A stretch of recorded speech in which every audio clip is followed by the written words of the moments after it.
Alright, what is up, everybody? We're back on ICC, and I want to take a look at another recent correspondence game that finished on Chess.com.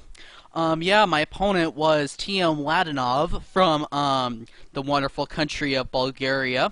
A very nice opponent, a very nice guy. If I remember correctly, we had a nice conversation after the game, so I really like people who are good sports about yeah, just good sports in general.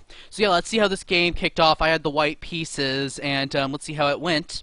I started with 1d4, and I should also say happy holidays to all my chess friends, all you guys out there. I hope you have a very happy holidays. Merry Christmas, Happy Hanukkah, whatever holidays you celebrate. Wish you a happy time, of course. Okay, so I kicked off with 1d4. And we quickly get into the Slav. Very popular opening. Bishop f5, 3 bishop f5, which is a very rare move order. But okay, after e3, knight to f6, knight to c3, we just transpose into a very topical line of the Slav, where black chooses knight b to d7, which is a slightly off move order. It's not bad, but it's slightly uncommon.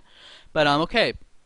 I played bishop e2, the solid move, and here black played the very, yeah, at least in my database, never seen before, queen to c7. Yeah, I kind of find it funny that in my database that has like 11 million games, this move order has never happened. But okay, it's a very typical pawn structure. It's very common out of the Slav.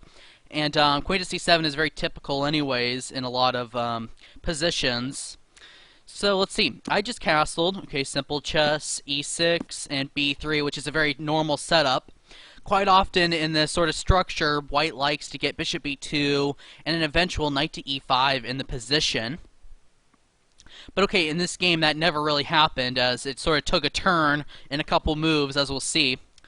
Okay, so black played bishop b4, the most active move. My opponent is very resourceful. It's yeah, very resourceful player. Okay, so I played bishop e2, covering my knight, castles, and rook to c1, which is very common when the queen is on the c-file. You put your rook there, and quite often the queen needs to move just because of the tactics that can occur, and this game is no different. And black opted for queen to a5. So yeah, getting the queen to its most aggressive square. And okay, obviously my knight is hit. Well, not really. It's covered twice. You know what I mean. There's a lot of pressure on my knight. I played c5 here, which is a very interesting move. It's actually interesting.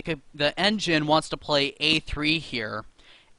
Basically forcing bishop takes here and rook takes, and claims white has a small edge. But in my experience as a former Slav player myself, I really think black has absolutely nothing to complain about, with very nice pawn structure and very active pieces.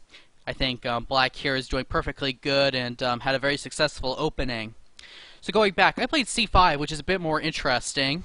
And what I find interesting here is the engine really wants to play bishop a3 here, just to make sure that there's no issues at all. The main reason I played c5 here was I suspected my opponent was going to go into a line that isn't really good. And it turns out my opponent went into it. And it's not super clear.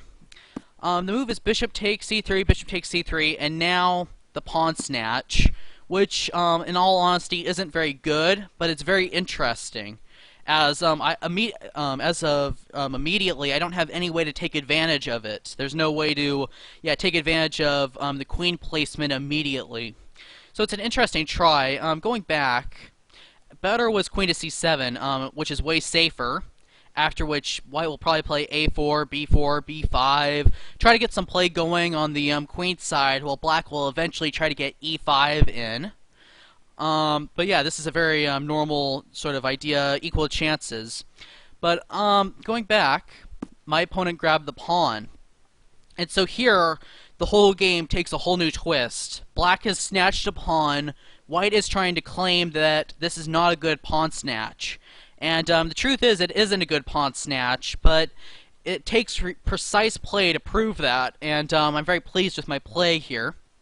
Okay, so I started with knight to h4, which at first may seem a bit odd, but I have a very clear point with it. The main point here is that rook to a1 isn't working because the queen is c2 and black is perfectly okay. So what I'm doing with knight to h4 is I'm trying to get rid of this bishop, making rook to a1 work. For example, if black plays a nothing move, rook here for example, then I could just snatch here and play rook to a1 and this queen is trapped. So that's my threat. So black has to do something against that, and he played knight to e4, which is a very good move. Yeah, it keeps the game very complicated. So yeah, obviously black is intending to snatch this bishop on c3, making sure, more importantly, making sure rook to a1 isn't working. So this is a good move. So going back, getting rid of the arrows, after knight to e4, white has to find a very precise move. To be honest, white is almost winning here already. But it takes very precise play to find the correct line. It takes a very precise play to find the winning line. So if you want, pause the video now, try to find the winning move for white. So yeah, keep in mind, we're trying to prove that this pawn snatch on a2 isn't very good. Okay, so the move is, and the move played in the game, is bishop e1. Very, very strong. Simply saving the bishop and keeping these bishops covering these squares. Keep in mind this pawn is covering here. So making sure the queen can't retreat anywhere. So the queen is still stuck in an awkward position. Okay, so b5 was tried, which is probably the best practical try here.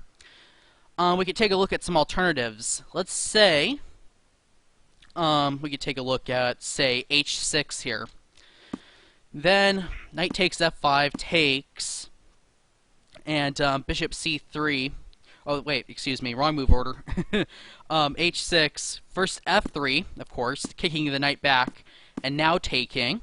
And bishop c3 with rook to a1 will trap the queen. Going back, you could also look at queen to b2, trying to be a bit tricky, but this fails to the same motif with f3 here. We have the trades, and bishop c3, queen here, and rook to a1 will trap the queen. So this is my idea. I want to play f3, I want to snatch here, and then I want to play rook to a1 with bishop c3, trapping the queen. So black played b5, trying to get an escape square with queen to a6 to b7.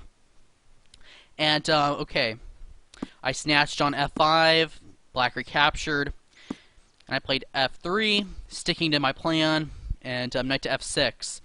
And so here, I played rook to a1. It is very, very vital to not allow black to get this queen away. Otherwise, black will successfully snatch a pawn, and is probably better. So we have to make sure that queen doesn't get away. So queen, rook to a1, forcing queen to b2, and oops, white has to find a very precise move here to win the game, and that move is rook to f2. And all of a sudden it becomes apparent that this rook, the final piece that really hasn't played in the game, comes alive. And all of a sudden there's these threats. The bishop just needs to move somewhere, and the queen will be trapped. For example, rook f to e8 can be met by bishop d3, and this queen is trapped. So that's the threat.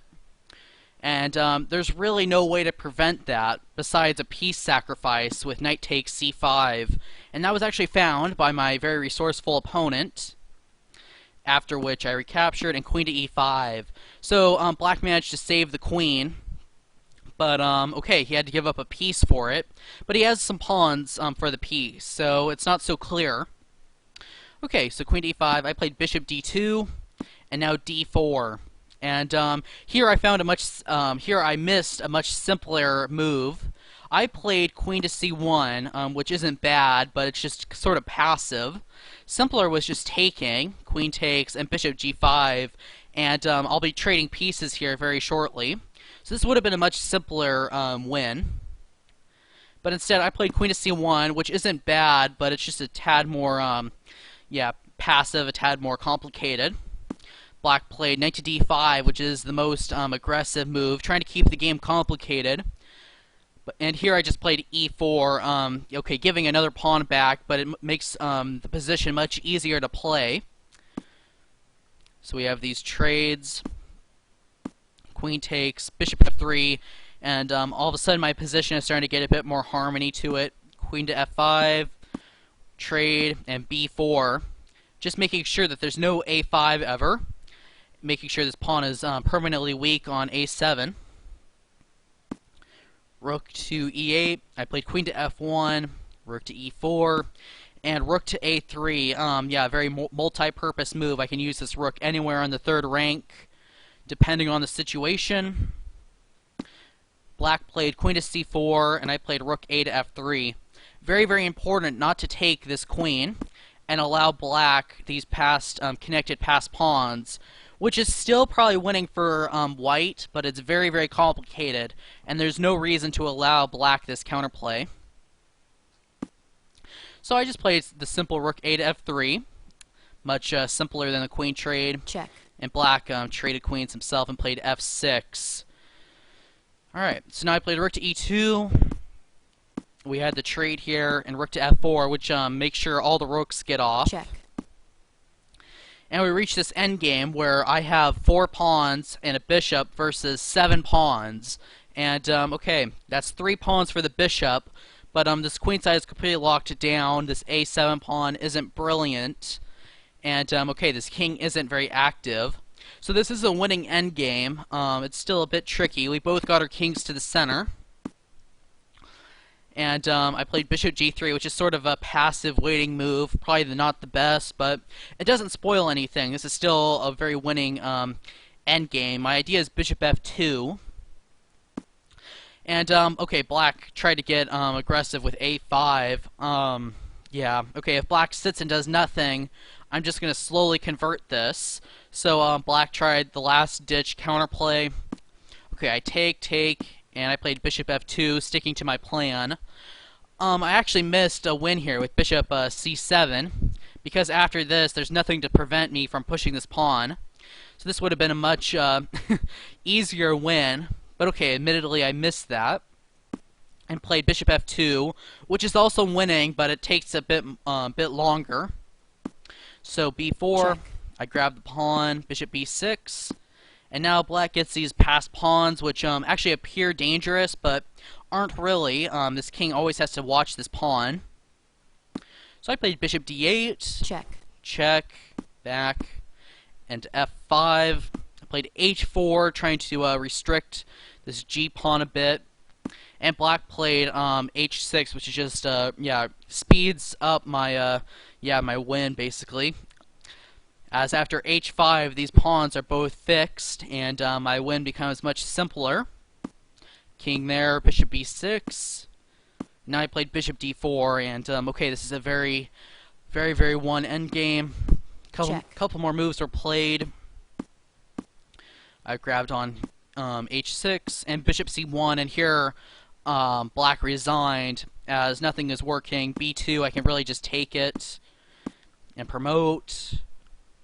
The check, I could go here and push the pawn then.